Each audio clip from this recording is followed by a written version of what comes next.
Bismillahirrahmanirrahim. Assalamu alaikum everyone. So today we are going to discuss some of the characteristics of expository text.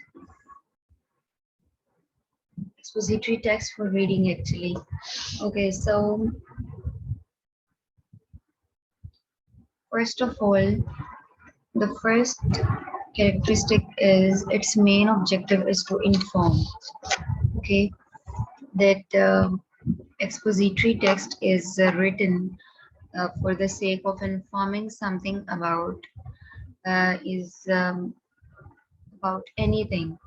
Okay, starting from the most basic, the fundamental objective of the expository text is to inform about a certain topic.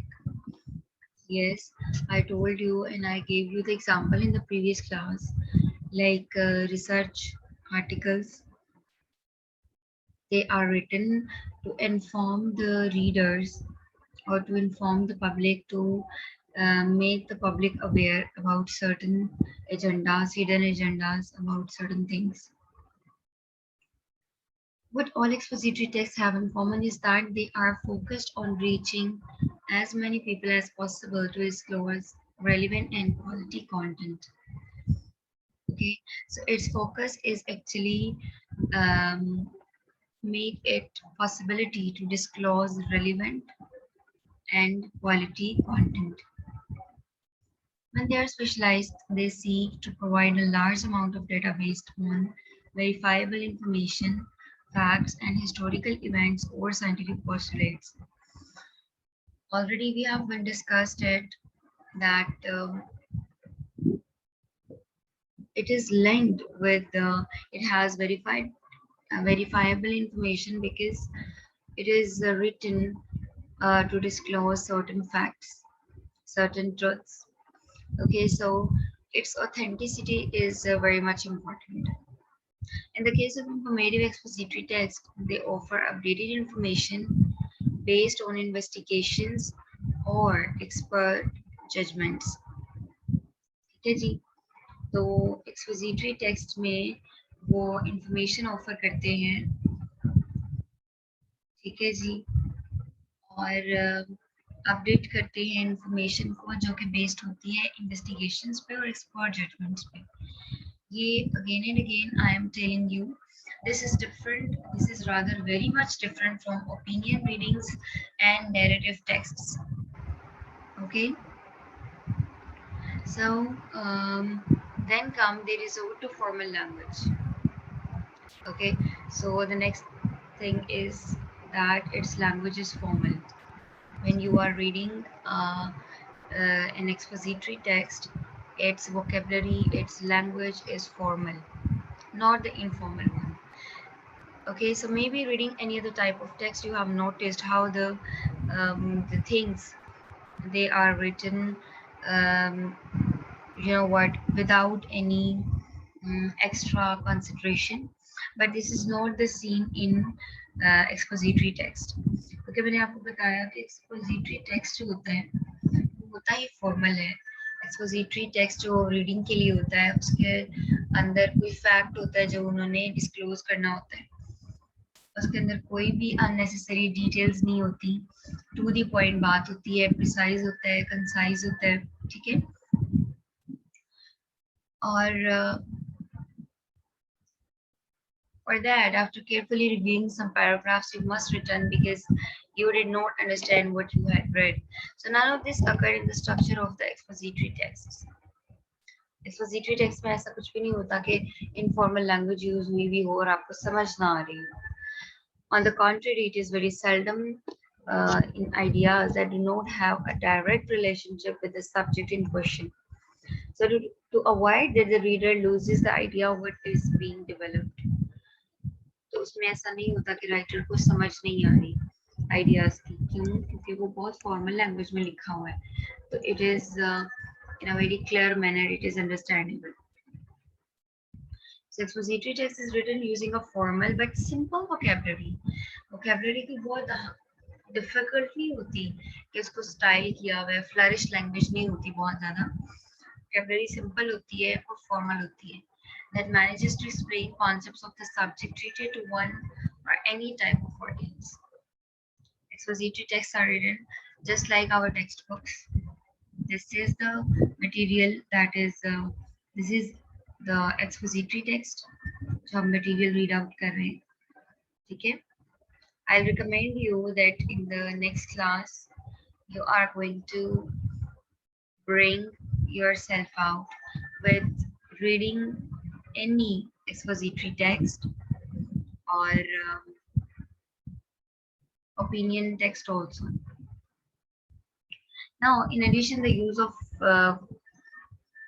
the content which is something like inadmissible or little bit difficult, the expository text seek to emit as much information in as few lines as possible.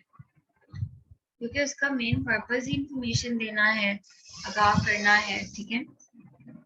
Then comes your content is objective. Your content cannot be subjective because you are disclosing some fact. आप एक कोई सच्चाई बता रहे हो, कोई fact disclose कर रहे हो, तो ऑफ कोर्स आपका जो कंटेंट है वो ऑब्जेक्टिव होगा. अच्छा, इस कंटेंट के ऑब्जेक्टिव और सब्जेक्टिव होने को समझिए. रिमेम्बर वन थिंग, सब्जेक्टिव होता है बेटा जिसमें राइटर का, ऑथर का, रिसर्चर का अपना व्यू पॉइंट उसके मुताबिक चीज लिखी गई हो कि वो क्या सोचता है, ये चीज है नहीं है, ये बात सच है नहीं है, ये होता है सब्जेक्टिव. लेकिन ऑब्जेक्टिव होता है कि आपने अपनी राय से कोई काम नहीं लेना, बल्कि आपने जो सच बात है और जो पब्लिक दिखती है और समझती है, हमने वो चीज लिखनी है, ठीक है? तो यहाँ पे ऑब्जेक्टिव होता है. ऑब्जेक्टिव ये कि which is free from any prejudices, which is free from any बाइसनेस, ठीक है? उसके अंदर कोई आपका पर्सनल व्यू पॉइंट नहीं होता. और जिसमें आपका पर्सनल व्यू पॉइंट होगा वो आपकी ओपिनियन रीडिंग टेक्स्ट आ जाएगी. ओके जी. Then next comes logical content development. Okay, of course जो आपका मटेरियल होता है उसमें वो लॉजिकल होता है, ठीक है? वो उसका जो कंटेंट होता है सारा लॉजिकल डेवलपमेंट के लिए होता है कि आपको कोई इंफॉर्मेशन दी जा रही है, आपको कुछ बताया जा रहा है. So when the subject begins to formally develop in the expository text, the order of ideas follows a logical sequence and may appear in the following ways. Analyzing हो सकता है now, or deductive. Deductive होता है बेटा ideas they are starting from the most general points और फिर gradually ना वो जैसे most एक general बात शुरू होगी, जैसे रिसर्च थीसिस में भी ऐसे होता है, आपके टेक्स्ट बुक्स में भी ऐसे होता है. डेफिनेशन से बात शुरू हुई आपकी टेक्स्ट बुक में, कुछ भी इंट्रोडक्शन से, फिर आहिस्ता आहिस्ता वो नैरो डाउन होता जाता है, फिर पर्टिकुलर और स्पेसिफिक टॉपिक के ऊपर बात शुरू होती है, ठीक है? तो क्यों? क्योंकि बेटा इसका एक स्पेसिफिक पैटर्न होता है, एक स्पेसिफिक स्ट्रक्चर होता है जो कि फॉलो हो रहा होता है, और जो फॉलो किया जाता है आपको इंफॉर्मेशन इम्पार्ट करने के लिए और आपको कुछ कोई फैक्ट बताने के लिए, आपको किसी चीज से अवेयर करने के लिए. Then comes synthesizing or inductive. So contrary to the previous one, we begin by addressing the more specific ideas of topic to open the way to the more general. तो sometimes ऐसा भी होता है कि बिल्कुल नैरो से start हुआ और हम पर्टिकुलर के जो एक जनरल स्टेटमेंट है उस पे आ गए. Then comes synthesizes. It is used within the introduction and the conclusion. Introduction में होता है, conclusion में होता है. It seeks to reduce a few lines, everything exposed in the development. इसमें कुछ lines को कम कर दिया जाता है जो कि उसकी डेवलपमेंट में सब कुछ एक्सपोज किया जा रहा होता है उसके अंदर.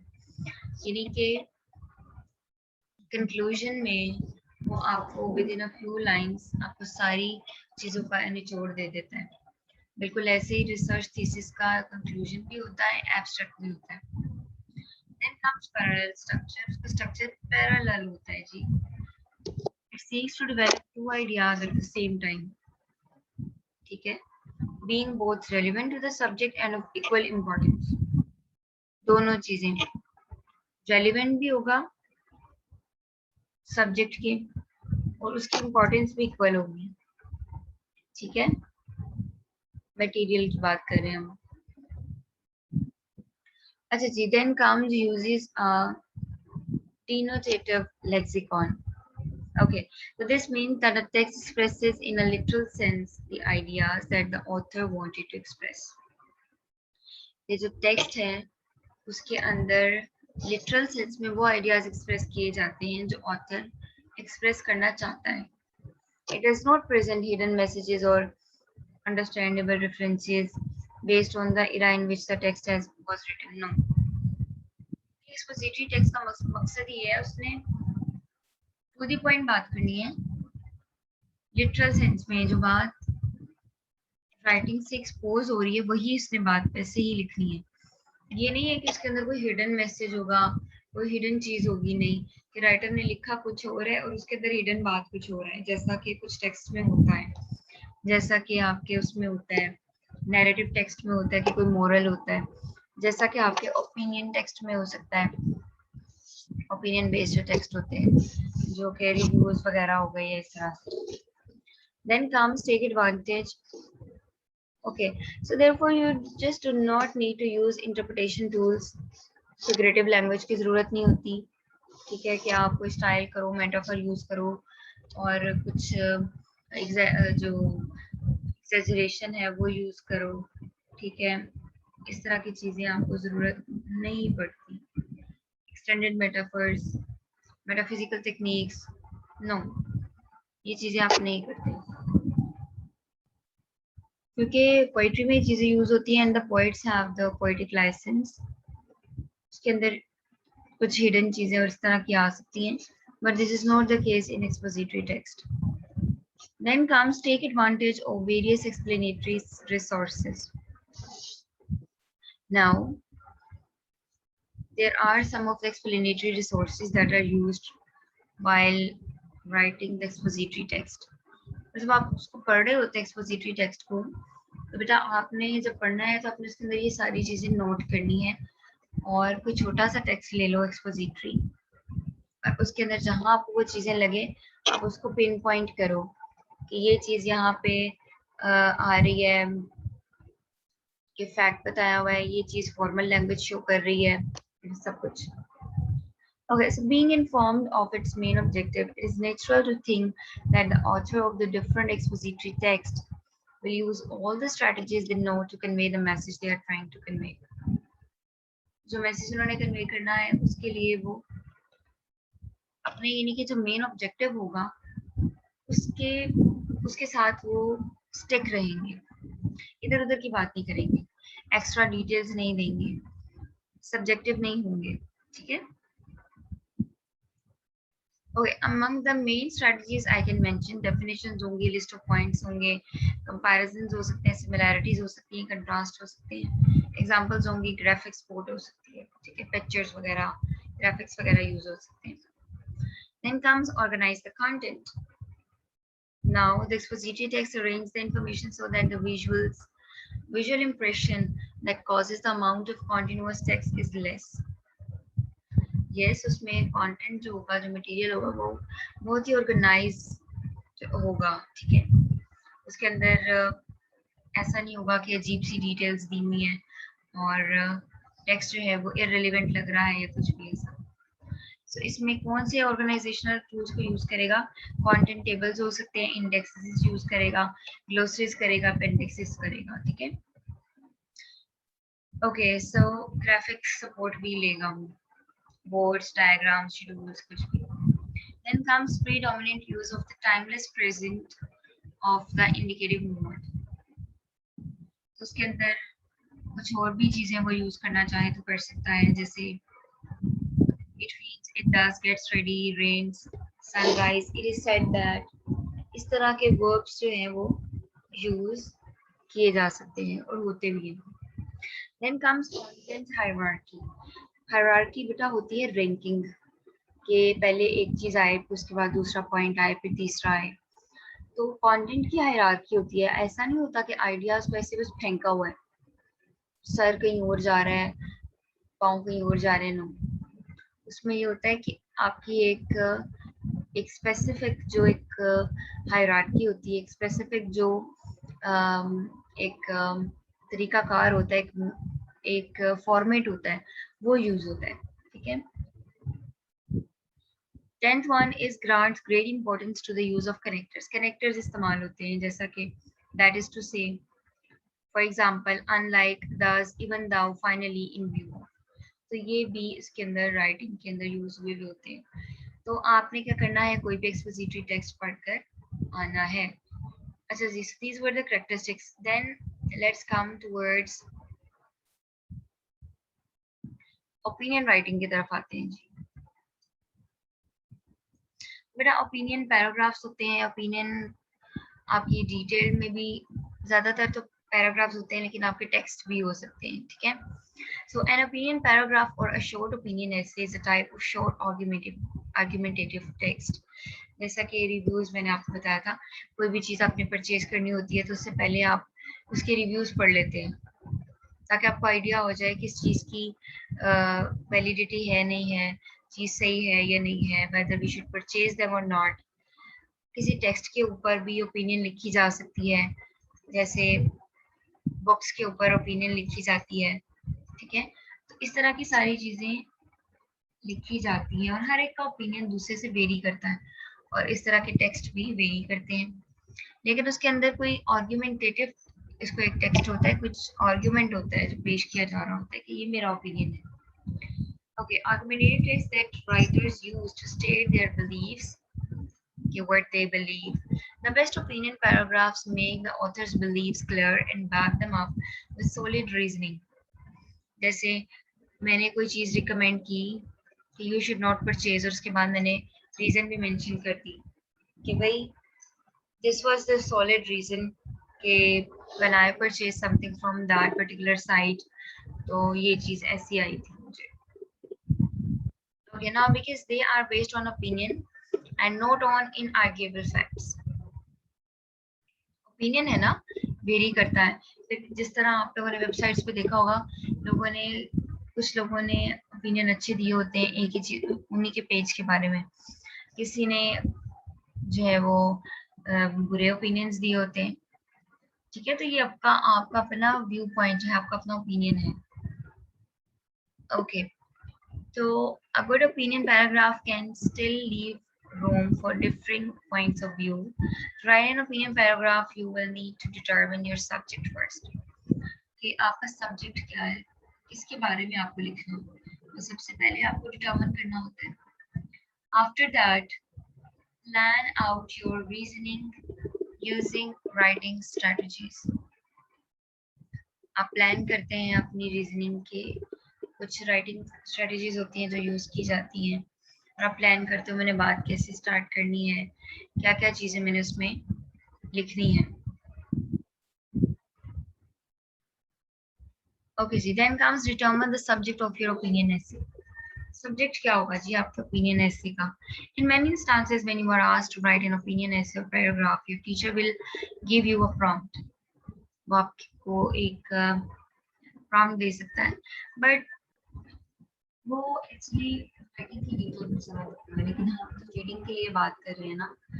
सो these topics may be concepts that can be argued, not facts. Facts नहीं होंगे बेटा, एक्सपोजिटरी में फैक्ट होगा, इसमें सिर्फ आपका एक ओपिनियन है। ठीक है, जिसपे आप एग्री करते हो, और हो सकता है आपके ओपिनियन से एक दूसरा बंदा एग्री नहीं करता। For example, a bad opinion paragraph would argue that the sky is blue. ठीक है। A good opinion essay might argue that kids should learn how to drive earlier so that they can take themselves to schools. Now, उसकी reviews की बात कर लें, किसी भी चीज के ऊपर आप लिख सकते हो, आपने अपना ओपिनियन देना ना। बच्चों को किस उम्र में ये करना चाहिए, बच्चों को कौन सी एक्टिविटीज करनी चाहिए, उनको ये करना चाहिए, उनको वो करना चाहिए, तो ये आपका अपना ओपिनियन है, कोई फैक्ट नहीं है। और अगर फैक्ट होगा तो वो एक्सपोजिटरी टेक्स्ट होगा. नाउ प्लान योर ओपिनियन ऐसे with an opinion writing graphic organiser. तो जब लिखा जाता है तो उसमें ये चीज भी नोट की जाती है. इसमें भी again whether your teacher gives you an opinion writing graphic organizer or not, your writing will get better if you learn how to use one. उसके अंदर कोई भी जो most incorporate shapes to look like a hamburger or sandwich cookie, कुछ भी आपको जिस topic के ऊपर आप लिख रहे हो रिव्यू, आपको एटलीस्ट उसके बारे में क्लियर इन्फॉर्मेशन होनी चाहिए कि ये मैंने ऐसे इसको लिखना है और ये चीजें हैं जो इसके अंदर मैं ऐड करूंगा. उसके अंदर ऑडियो राइटिंग स्ट्रेटजी यूज होती है. ऑडियो राइटिंग स्ट्रेटजी हेल्प करती है to write a well balanced opinion text. Audio क्या है जी? ये audio, this is not the audio biscuit, this is opinion. O for opinion, R for reasoning. Opinion होना चाहिए, उसमें रीजनिंग होनी चाहिए.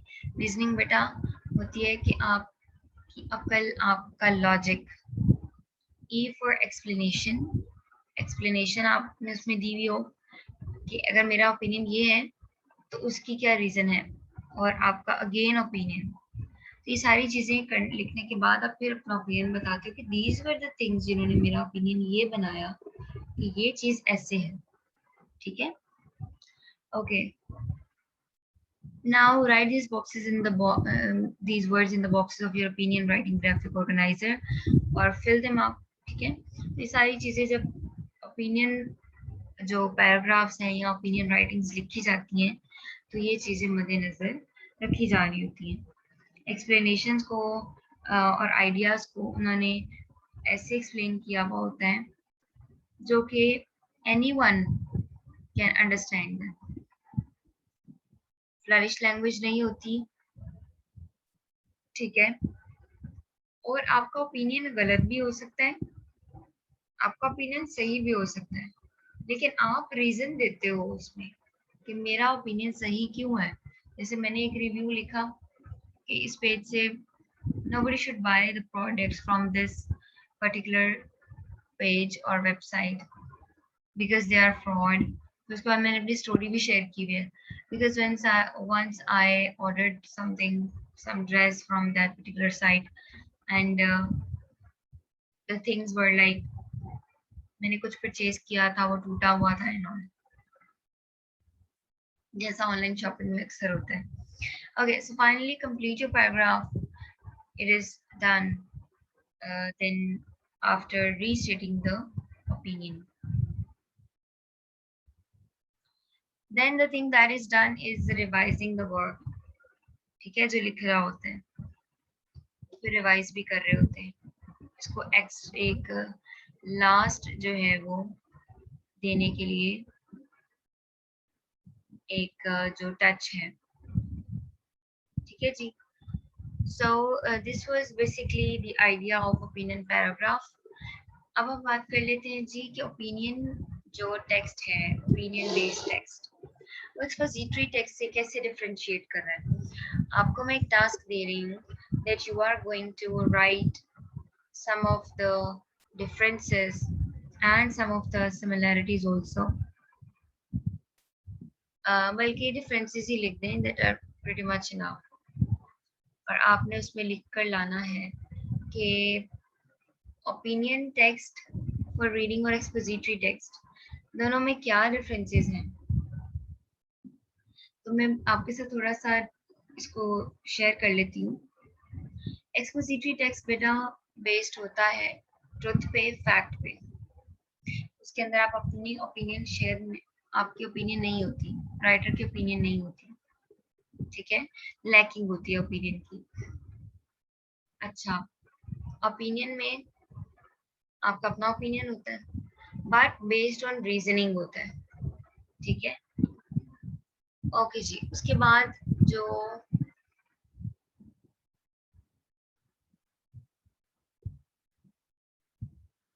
ओपिनियन टेक्स्ट में भी कुछ चीजें होती हैं, लाइक उसकी जो वोकेबलरी होती है वो बहुत ज्यादा मतलब वो फॉर्मल लैंग्वेज में लिखा जाता है. लेकिन ओपिनियन जो टेक्स्ट है जरूरी नहीं है वो फॉर्मल में लिखे जाए, इनफॉर्मल भी होता है, ठीक है। एक्सपोजिटरी टेक्स्ट कंसाइज होता है, प्रिसाइज होता है। ओपिनियन टेक्स्ट के अंदर प्रिसाइज भी हो सकता है, कंसाइज भी हो सकता है, बट डिपेंड्स, ठीक है। एक्सपोजिटरी में आप कोई ट्रुथ एक्सपोज कर रहे होते हो, लेकिन ओपिनियन में ऐसा नहीं है, आप कोई ट्रुथ एक्सपोज नहीं कर रहे, क्योंकि अब देखो बहुत से ओपिनियन टेक्स्ट जो हैं वो आपका अपना ओपिनियन था ना, वो गलत भी हो सकता है आपका ओपिनियन, लेकिन एक्सपोजिटरी में ऑथेंटिक बात लिखी जाती है, ऑथेंटिक बात आपको नजर आती है, ऑथेंटिक बात आपको मिलती है, ठीक है। जैसे टेक्स्ट बुक्स में फॉर्मल होती है लैंग्वेज, वोकेबलरी फॉर्मल होती है, लेकिन अंडरस्टैंडेबल होती है, लेकिन आपको कोई मतलब उसमें गलती की कोई बहुत ज्यादा गुंजाइश नहीं होती।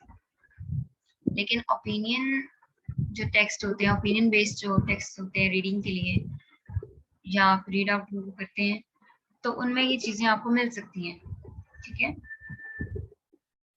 अच्छा जी, अब बात कर लेते हैं कि और कौन सी चीजें होती हैं जो इसके अंदर सिमिलर होती हैं। अब स्ट्रक्चर तो दोनों का डिफरेंट है, बट ओपिनियन राइटिंग का भी, ओपिनियन जो लिखा जाता है टेक्स्ट होता है उसका अपना एक फॉर्मेट होता है, ओरियो वाला, ठीक है।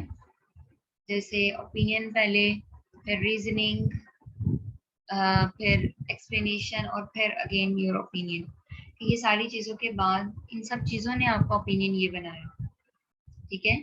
आप इसमें कोई फैक्ट नहीं बता रहे होते हो, वो डिस्क्लोज नहीं कर रहे होते। अच्छा, अब उसके अंदर भी एक्सपोजिटरी टेक्स्ट में भी आप जो है वो आपका एक फॉर्मेट होता है, ठीक है, कि आपने उसमें ये चीज़ें ऐड करनी है। जैसे अगर रिसर्च आर्टिकल है तो आपका इंट्रोडक्शन आ रहा है, पहले एब्स्ट्रैक्ट आ रहा है, फिर इंट्रोडक्शन आ रहा है, फिर आपकी जो सैम्पलिंग टेक्निक और वो सारी डिटेल्स हैं वो आ रही हैं, उसके बाद आहिस्ता आहिस्ता बाकी सारी चीज़ें भी आप जो है उसके अंदर डिस्कस करते हो। लेकिन आप ऐसा नहीं कर सकते कि एब्स्ट्रैक्ट को आप एंड पे लिख दो और कंक्लूजन आप पहले लिख दो। एक्सपोजिटरी टेक्स्ट में इन चीज़ों की गुंजाइश नहीं होती। अच्छा जी, अब हम बात कर लेते हैं कि कंसाइज होता है एक्सपोजिटरी टेक्स्ट, प्रिसाइज होता है, एक्स्ट्रा डिटेल्स नहीं होती उसमें। कहने का मतलब ये है कि फजूल इधर उधर की बातें नहीं होती, आप अपनी ओपिनियन नहीं देते, लेकिन ओपिनियन में ओपिनियन बेस्ड टेक्स्ट होता है, उसके अंदर ऑफ कोर्स आपकी अपनी ओपिनियन मौजूद होती है, ठीक है जी। तो दीज आर द थिंग्स जो कि हमें नजर आ रही होती हैं ओपिनियन में, और कुछ चीजें हमें एक्सपोजिटरी में मिल रही होती हैं वो ओपिनियन में नहीं मिल रही होती, ठीक है जी। और इसके अलावा बात कर लेते हैं कि जो पर्पस क्या होता है दोनों का। तो एक्सपोजिटरी का बेटा हमने कल पढ़ा था कि इसका पर्पस होता है, एक पर्पसफुल होती है, पहली बात ये, ठीक है। जैसे आपकी टेक्स्ट बुक्स हैं, रिसर्च आर्टिकल्स हैं, फैक्ट को डिस्क्लोज करना है ना, और एजुकेशनल होती हैं। लेकिन ओपिनियन नॉट नेसेसरीली कि वो एजुकेशनल हो। हाँ, इस लिहाज से ज़रूर एजुकेशनल हो सकती है कि किसी बुक के एजुकेशनल नहीं होगी, बस ये है कि आप उसको एजुकेशन के पर्पस में थोड़ा सा यूज़ कर सकते हैं। Like if you are going to buy some of the books, तो उसके ऊपर जो ओपिनियन टेक्स्ट मौजूद है आप उनको देख सकते हैं, ठीक है। और अनटिल अनलेस के ये आपको इस पर्पस के लिए नहीं पढ़ाया जा रहा कि to uncover whether this thing is reliable और नॉट, तो तब तक आप इस चीज़ को नहीं देखेंगे।